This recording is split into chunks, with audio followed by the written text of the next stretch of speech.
everyone. Thank you for participating today in our pregame press conference. We are now joined by Connecticut head coach Geno Auriemma. Welcome, Coach. And for the media, again, please use the raise hand function to indicate if you would like to ask a question, and please state your name and affiliation first prior to asking that question. We will begin with Troy Hutchinson from All Sports Tucson. Troy? Hey, Coach Auriemma, this is Troy Hutchinson, All Sports Tucson. So obviously you've had time to look at film on Arizona by now. What have you seen out of Arizona that maybe creates a problem, or what you've seen offensively for them? Well, any team that plays in the Final Four causes problems for the other team they're playing. And Arizona, I think, is a perfect example of a team that, really understands who they are. They really, they know what their identity is. They know defensively what they can do, what they want to do, how to do it. They're aggressive. They just play so hard, and they're so competitive. They're swarming. I mean, I was really, really impressed on the defensive end, how hard they work, and how difficult they make getting open shots. The offensive end, when you have such a dynamic guard like Arie McDonald, that draws so much attention and can make everybody around them better. And playing the way she's playing right now, I can speak firsthand because Paige does that for our team. The other players just play with so much confidence. They shoot the ball with confidence. They just, play with a sense of calmness on offense. And they get the shot that they want. They're a really, really, really, really, really solid basketball team. The kind that you're going to have to grind it out. If you want to beat them, you're going to have to grind it out for 40 minutes. That's evident in every film that I've watched of them play. Thank you, Troy, for the question. We're now going to go to Doug Feinberg from the Associated Press. Doug? Hey, Coach. Doug Feinberg, the Associated Press. Hey. So you've been to so many Final Fours, 13 in a row. This one is obviously different since you've been here for 3 weeks already, or your team has since you missed the first week. Does it feel like a Final Four still? I know there's only 4 teams left, but does it feel similar to the other ones when there's no salute dinner, there's none of the other pomp that usually you're used to? Does this feel similar or different in a lot of aspects to the previous ones? I think a little bit of both, Doug. Believe me, there are a lot of things that happen at the Final Four that you can do without. And, I don't miss those things one bit. You have more time to prepare your team, that's for sure, which rarely happens. When you think about it,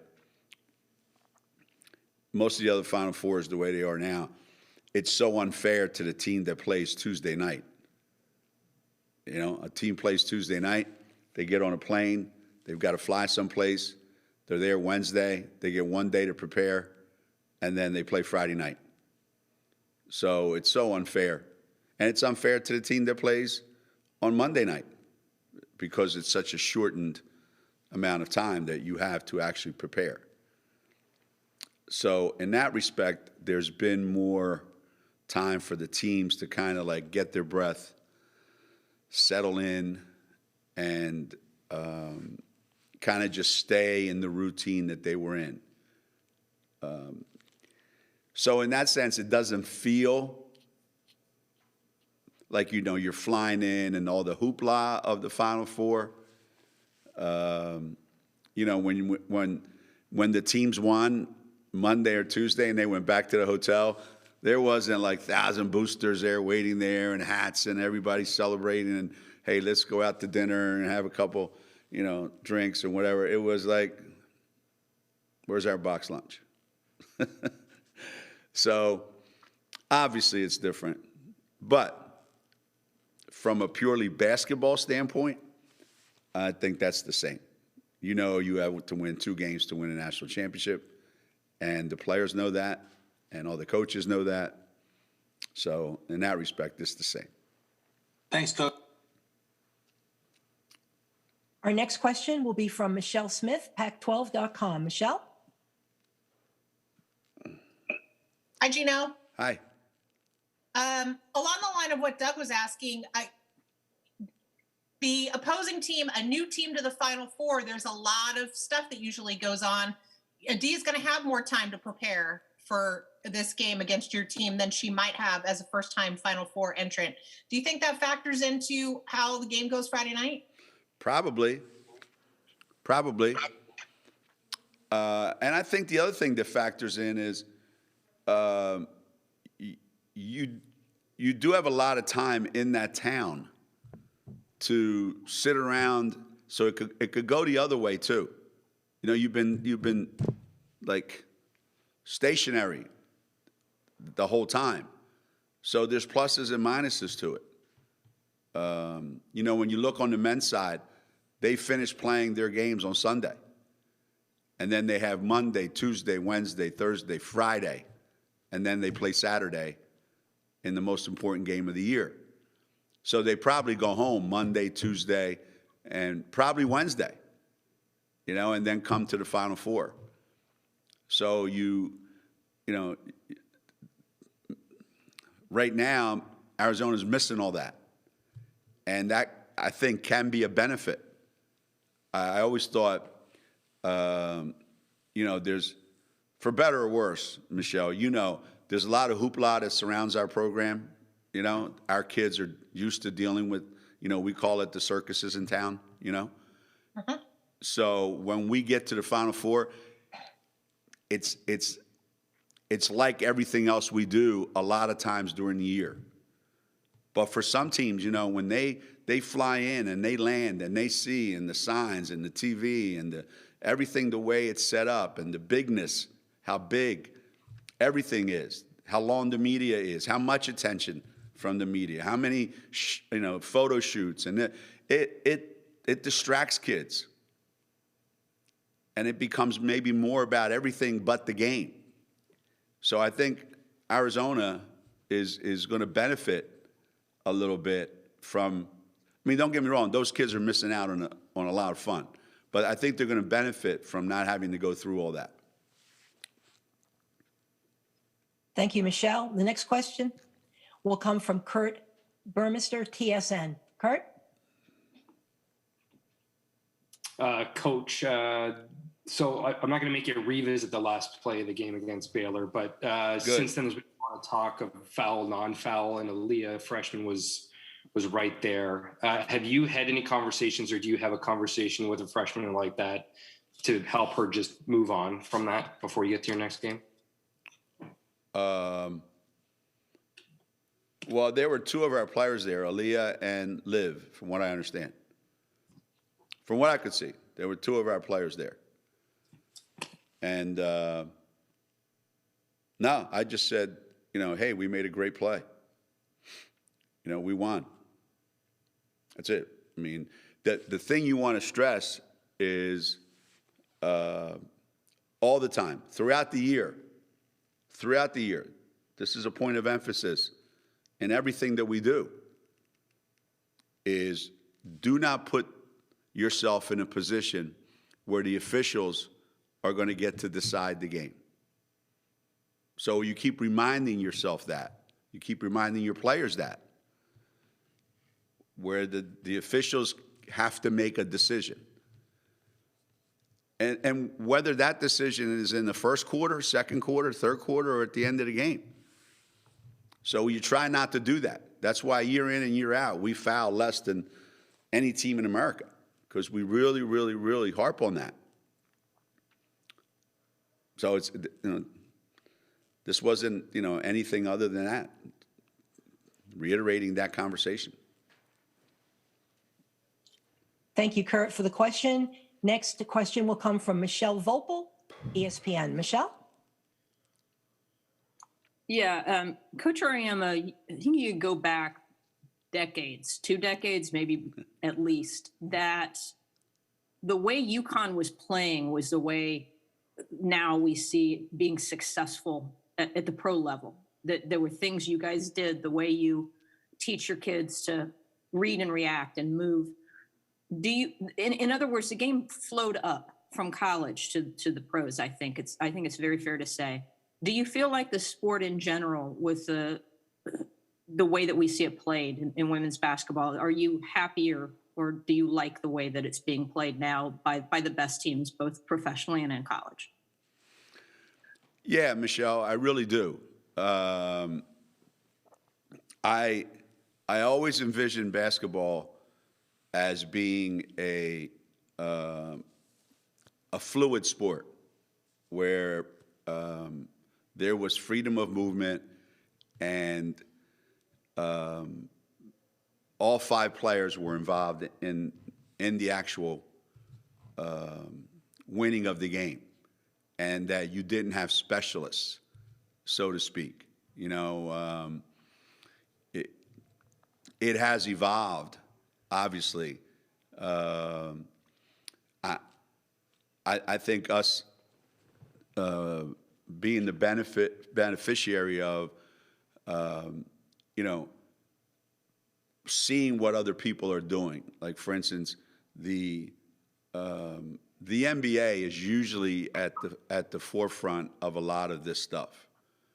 And to me, the European Basketball League, men's European Basketball League anyway, because there's so many of them that have come over, they have brought a tremendous influence to the league.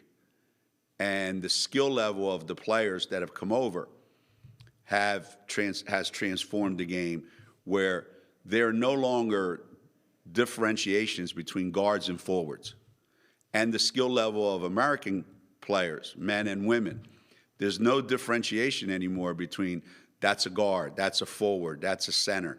You've got players playing multiple positions who are just very, very good in the open floor. And through necessity, we had teams like that back in the day.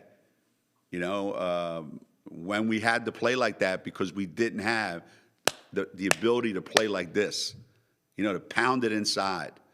I remember going to watch the old Louisiana Tech teams, the old Tennessee teams, the old Old Dominion teams. And it was just bam, bam, bam.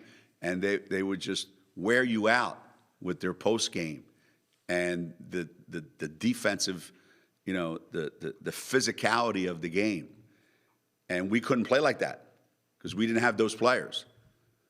So, I went in a different direction, and we had some success. And I think the NBA has trickled down, to the WNBA, and how many threes people are shooting, to college, how many threes people are shooting.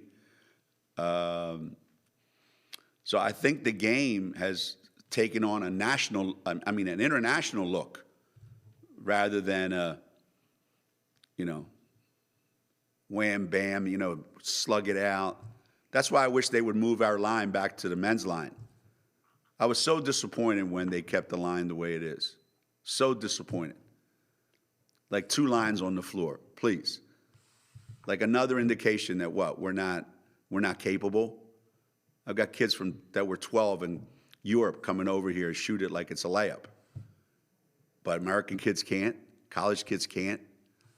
So I'm rooting for the day they move that line back, and widen the lane so that they make the game even more free-flowing. It's free-flowing now, and it's beautiful now compared to what it was. And I think it's got so much more room to grow. And I hope the powers that be take advantage of, those opportunities to make those changes. Thank you, Michelle and Coach. We have time for a few more questions for Coach Auriemma. Jim Vertuno, Associated Press. Jim? Yeah, Geno, as poised as Paige is, it's still her first Final Four. Do you find that you say anything to freshmen to settle them in this moment? Just the normal, more strategy stuff of how we want to approach the game, less about, where your head is. I feel like the less I bring it up, the less I put in there, the less they'll think about it. But kids are kids, We're treating Paige like, she's Luka Doncic and came over here and was MVP of the European League at 18 years old and now is playing with grown men. I mean, she's still a young kid who was playing against high school girls last year. So, yeah, this is big. And nothing that I say is going to change the bigness of it. I mean, it's big. And it's big to her. And I'm sure there's a part of her that, is anxious, nervous, all the things that you would be, if you were her in a game like this, in a scenario like this. But somehow, some way, she finds what all great players do. She finds that thing that she has inside of her that very few people have that allows her to function in those big moments. But, hey, I remember Diana Taurasi's freshman year, NCAA semifinal game. It was the worst game Diana ever played in her career. Ever. So even the best players in the world, they can have a bad game in a big moment. So you just keep your fingers crossed and hope that Paige continues to do what she's been doing. Our next question will come from Sean McFarland. Please state your association, Sean. Hey, Geno. Sean McFarland with the Hartford Courant. You said yesterday regarding Nika that you'll kind of see how she looks this morning when she wakes up and how everything's feeling with her. So I guess with that being said, how is she kind of feeling today and how's she been looking? She said she feels good. We're getting ready to practice as soon as we finish with the media stuff. So we'll know more a little bit later. But it was encouraging that our medical staff said that, after doing a little bit yesterday, she looked, pretty good. And I'm hoping that after she does a little bit more today, she'll feel just as good, tomorrow morning when she wakes up. But we probably won't know for certain 100% until after shoot around tomorrow. Thank you, Sean. Our final question will come from Cheryl Coward, Hoop Feed. Cheryl? Cheryl Coward, Hoop Feed. Looking at Adia's trajectory as a head coach in the short time she's been in Arizona and the way she's turned around that program, do you see any parallels in what you did at UConn and anything that you resonate with? And also looking at the changing demographics of the Final Four this year with her and Dawn making history. Yeah, I think there are some similarities. The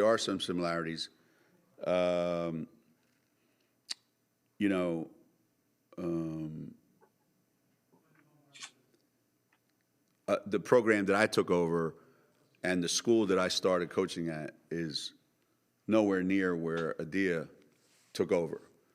But then again, the Big East Conference wasn't the Pac-12. So she went into a situation where they had not had success for a long time. And it's taken her, I think, is this her 5th year? If I'm not mistaken? if this is her 5th year at Arizona, then she's a year ahead of me. We went to the Final Four, I think, my 6th year at Connecticut. But they've shown that every year they're able to build on the year before, and without compromising, who she is and what kind of player she's looking for and style of play. They're not changing every year, trying to chase that newest thing. I think Adia knows who she is. She knows what she wants. She knows what she's looking for in a player, and over a period of time, she's done it, and I've seen it done.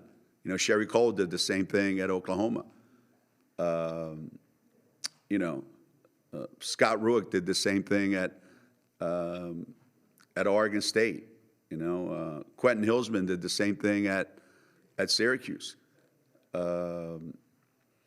You see it, and you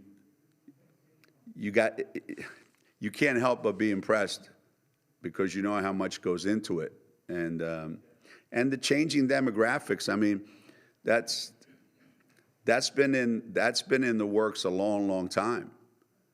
I mean, there's been a lot of firsts in the last 10 years in the Final Four. A lot of firsts, a lot of first-time participants, a lot of first-time head coaches. In this case, Adia and Dawn, is a first. I don't think we've seen the end of that. I think this is just the beginning of, these young coaches who have played for older coaches who then take their spin on what they've learned, and as more schools provides resources for more schools, more coaches have the ability now to showcase their talent as a coach. So whatever you're seeing right now, I think is just the tip of the iceberg of what's coming. What's coming down the road. And I'm happy that we have a game where you can do that. Thrilled that we have a game where you can do that. Wherever you're picked in a preseason poll doesn't determine whether you make the Final Four or not. You still have to earn it throughout the season. You still have to play your way in. So I'm proud of all the coaches that are able to get here. I know how hard it is, but for young coaches like Adia and obviously for Dawn, who's been here before, Tara and I are, we're like the furniture, in the other side of the room. People just go, yeah, okay. But for these young coaches, I think it's magnificent. Cheryl, thanks for the question. And Coach Auriemma, thank you very much. And due to time constraints, that will be our final question for Coach Auriemma. Coach, thank you again for your time. Congratulations on another tremendous, successful run in the NCAA championship. Thank you. Here's a strategy when you answer questions a long time. You don't get the right. You don't have to answer a lot of them.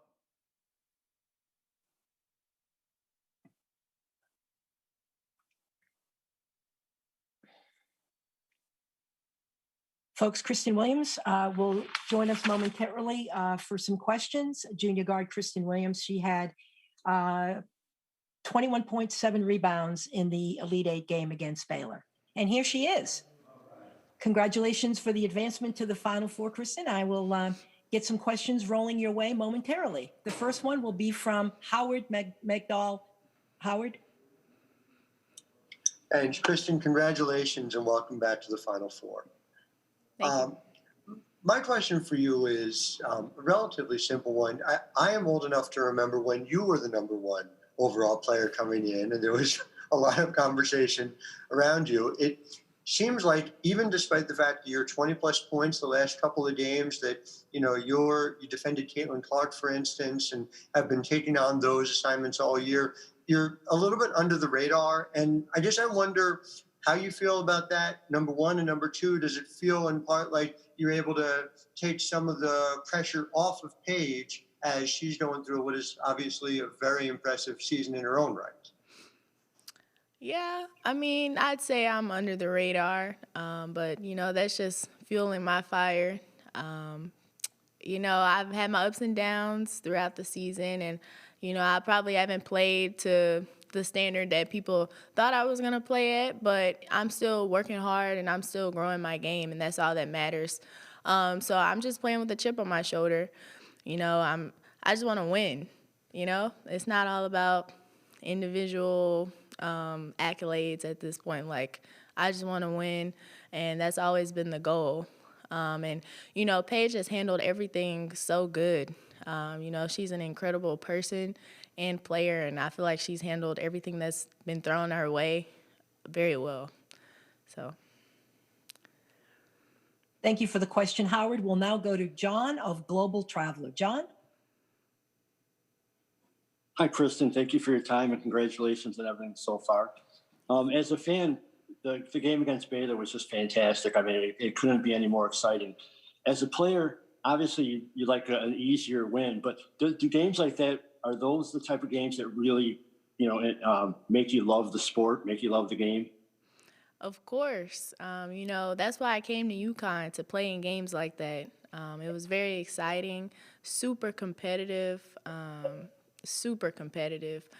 it's crazy that it was an Elite Eight game. It felt like a Final Four game or maybe even a national championship game. But I love the competition, and I'm just glad we got the win. Thank you. Our next question will come from Doug Feinberg, Associated Press. Doug? Hey, Christyn, Doug Feinberg, the AP. So you've been to the Final Four before, obviously, and I'm curious, there's obviously all the other stuff besides basketball that goes into the Final Four, like salute dinner and other things. Does it feel like a Final Four for you in the sense of ones you've been to in the past, or the one you've been to in the past? And while I'm at it, I know you guys went to the zoo yesterday, you get to feed a giraffe. Does that make up for not having salute dinner, that you can actually feed a giraffe and go to the zoo? We had so much fun yesterday at the zoo. It was really fun to feed the giraffe. I haven't been to the zoo since I was little, so it felt really good to get some fresh air, hang out with my teammates. But I feel like the NCAA has done a great job of,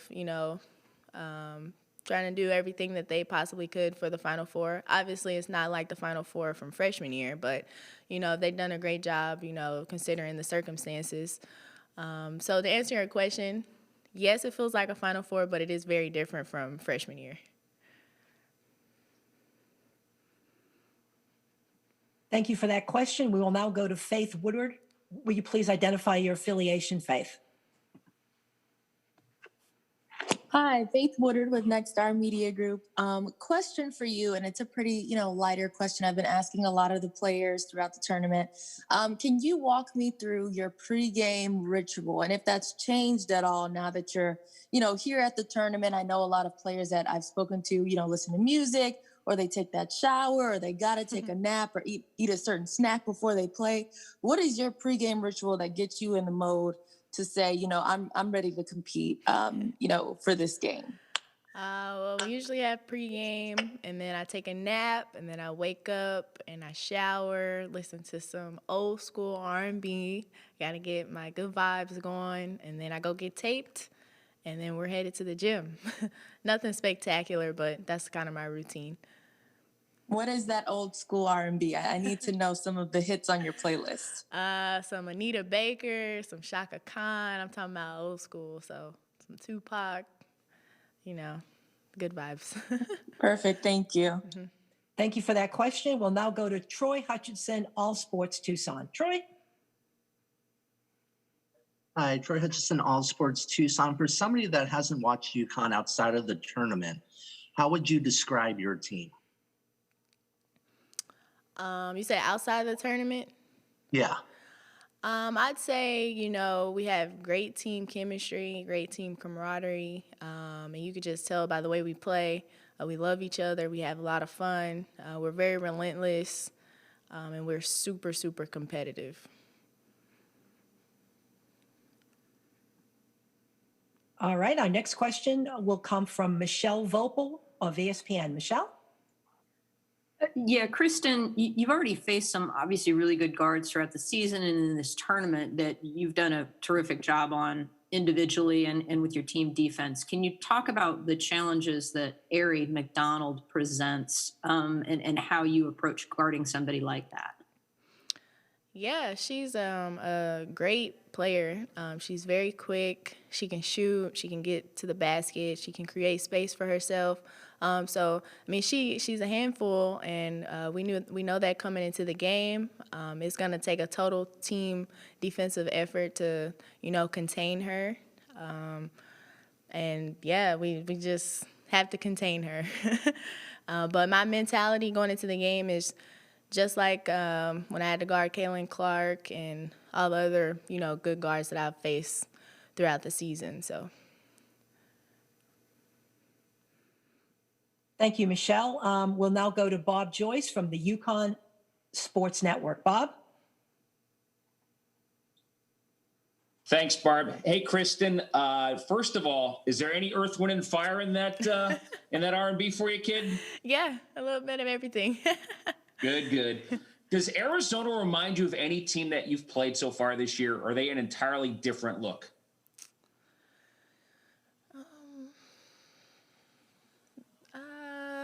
I think they're a totally different look, I'd say. No other team kind of reminds me of them.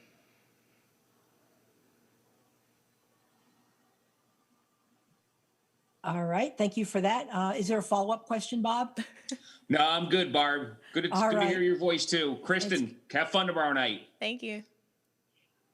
Well, folks in the media, we have time for maybe one more question. If you do have a question for Christyn, please use the raised hand function. I'll wait a second to see if there are any other. There is. Michelle Vopel is going to come back on and ask another question. Michelle? Thank you. I'm glad to ask another question. Christyn, one of the things Coach Auriemma talked about is how much he would like to see the college three-point line for women move back so it's uniform. As somebody who is a good three-point shooter, and I just wonder what you think about that. Would you prefer that in terms of how it affects spacing, and then just like I said, have a uniform line, if you will? I think we can do anything the guys can do. So if that is moving the three-point line back, we can do that. As far as spacing is concerned, I mean, that'll help as well. But yeah, I wouldn't mind it. Thank you. Seeing no other questions right now, I think we'll say thank you very much, Christyn, for your time, and the best to you and your teammates in your semifinal game, and congratulations again for the tremendous run this year. Thank you. And for our media friends, thank you very much for attending today's pregame news conference. A recording of this press conference will be posted in the NCAA Digital Media Hub at www.ncaa.veritone.com. Thanks again for joining us, and thank you very much for covering NCAA women's basketball.